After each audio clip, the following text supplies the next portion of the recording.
और उनका ग्रुप एक ही है। सियालकोट में उनका ग्रुप उस्ताद मोइनुद्दीन घुमन साहब का ही है।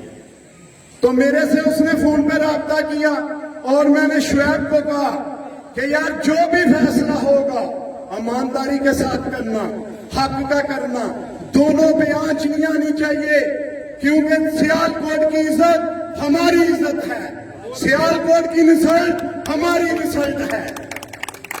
और अजीज दोस्तों, कुछ लोगों को नहीं पता कि फैसला क्या हुआ है। फैसले में मैं मौजूद था। शुएब को मैंने भी पूछा, अरशद भाई ने भी पूछा, शेख तीक साहब ने भी पूछा, उस्ताद हीरा साहब ने भी पूछा कि शुएब तूने फोन किया है? शुएब कहता हाँ मैंने फोन किया है। रमीश शाह ने अज्जू शाह के साथ और मुसहब मेरा था उस दिन शुएब की छत में, जिसका नाम सीब है, अभी उसने तिलावत भी की है। मैंने 3-4 दफा अपने मुंसब को पूछा कि भाईजान मैंने पंचायत में जाना है, परिया में जाना है, अपना मान ना गुआई ना मेरा गुआई, अल्लाह के अल्लाह के रसूल वास्ते वो गल करी जी मेरी कंध न लगे। उन्हें क्या कि अल्लाह के अल्लाह के रसूल नजर करके कहना कि शुएब ना गल 6 बजे की हुई। शुएब उस पड़िया पूछा गया, 3 दफा पूछा गया कि अज्जू साह ने तेरा रब्ता होया? तो शुएब ने कहा हाँ जी मेरा होया। उन्हें कहा की गल हुई? कहना जी मेरी गल उन्होंने हुई कट्ठे कबूतर छड्डने, कट्ठे कबूतर उड़ाने ने अज तुहाडा मेरा फाइनल है। फिर उन्होंने कहा दोबारा की होया? दोबारा गल हुई है कि 6 बजे छड्डने ने। 6 होर पूछा 6 बजे छड्डने ने तू मन गया? कहना नहीं मैं को हूं कीता। ओदा की मकसद है कि उन्हें टेलीफोन शाह ना राबता किया, एक कमिटमेंट होंगी है। जे अगर तेरी नहीं हुई तो तू साफ कह यार मैं नहीं 6 बजे वडाने। ओदे तो बाद मैं शेख तीक साहब के डेरे ते भी किया, अज भी किया, उस दिन कमेटी च भी किया सी। मैं क्या अगर शाह बेईमान ने तो तुसी खुद कहते हो, शुएब कहते हैं, मलक आदल साहब कहते हैं कि इन्होंने फोन किया झंडी के दरमियान, इन्होंने कहा 6 बजे कबूतर उड़ने ने, उदों पहला टाइम नहीं होना। अगर शाह बेईमान ने तो शामी रौला पाते, उन्हें सवेरे झंडी टाइम जरूर कहना ही कि टाइम 6 बजे दे।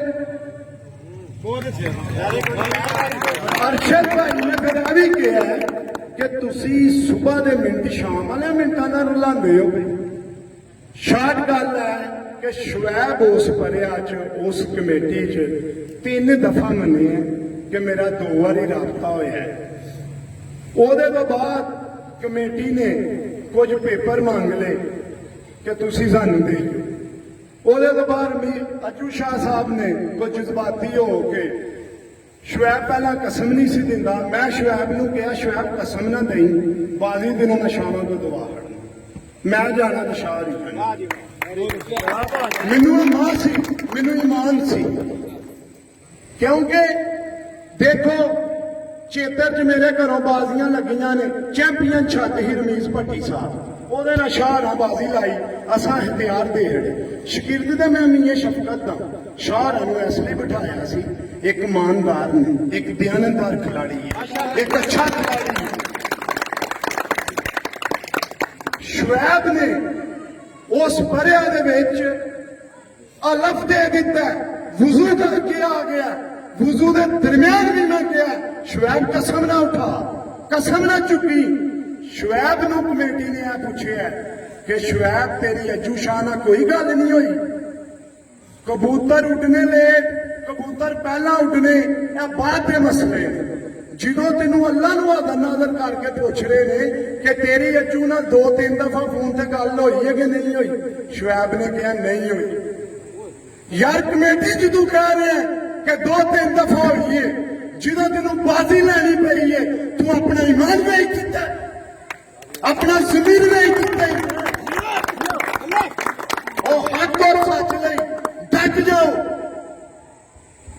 ਉਹ ਤੂੰ ਅੱਲਾ ਦਿਆ ਬੰਦਿਆ ਆਪਣਾ ਈਮਾਨ ਹੀ ਦੇਖ ਲੈ ਤੇ ਮੈਂ ਸਮਝਦਾ ਅਸੀਂ ਉਸ ਪਰਿਆ ਚ ਬਾਜ਼ੀ ਹਾਰ ਕੇ ਆ ਗਏ ਆ ਲੇਕਿਨ ਰੱਬ ਦੇ ਘਰ ਉਹ ਹਸਨ ਸ਼ਾਹ ਦੀ ਜੀ ਕੀ ਬਾਤ ਹੈ ਜੀ, ਕੀ ਬਾਤ। ਉਹਦਾ ਫੈਸਲਾ ਵੀ ਅੱਗੇ ਹੋਣਾ ਉਹਦੇ ਫੈਸਲੇ ਅੱਗੇ ਹੋਣੇ ਨੇ ਦੁਨੀਆਦਾਰੀ ਤੇ ਨਹੀਂ ਤੇ ਮੇਰਾ ਇੱਕੋ ਹੀ ਪੈਗਾਮ ਹੈ तमाम ਉਸਤਾਦਾਂ ਨੂੰ ਅਗਰ ਸ਼ੌਕ ਨੂੰ ਵਧਾਣਾ ਹੈ ਸ਼ਾਗਿਰਦਾਂ ਨੂੰ ਨਿਰਾ ਉਸਤਾਦੀ ਸ਼ਾਗਿਰਦੀ ਰਸਗੁੱਲੇ ਮੂੰਹ ਚ ਪਾ ਕੇ ਸ਼ਾਗਿਰਦ ਕਰ ਲਿਆ ਇਹ ਕੋਈ ਮਕਸਦ ਨਹੀਂ ਉਸਤਾਦਾਂ ਦਾ ਕੰਮ ਹੈ ਸ਼ਾਗਿਰਦ ਨੂੰ ਤਰੀਕਾ ਸਿਖਾਉਣਾ ਸਲੀਕਾ ਸਿਖਾਉਣਾ ਅਦਬ ਸਿਖਾਉਣਾ ਇੱਜ਼ਤ ਕਰਨੀ ਸਿਖਾਉਣੀ ਬੰਦਿਆਂ 'ਚ ਬੈਠਣਾ ਸਿਖਾਉਣਾ ਗੱਲ ਕਰਨ ਦੀ ਤਮੀਜ਼ ਸਿਖਾਉਣੀ ਇਹ ਤੇ ਕੋਈ ਗੱਲ ਨਹੀਂ ਕਿ ਸ਼ਾਗਿਰਦ ਕਰ ਲਿਆ ਤੇ ਝੂਠੀਆਂ ਕਸਮਾਂ ਝੁੱਟੀ ਜਾ ਅੱਲਾਹ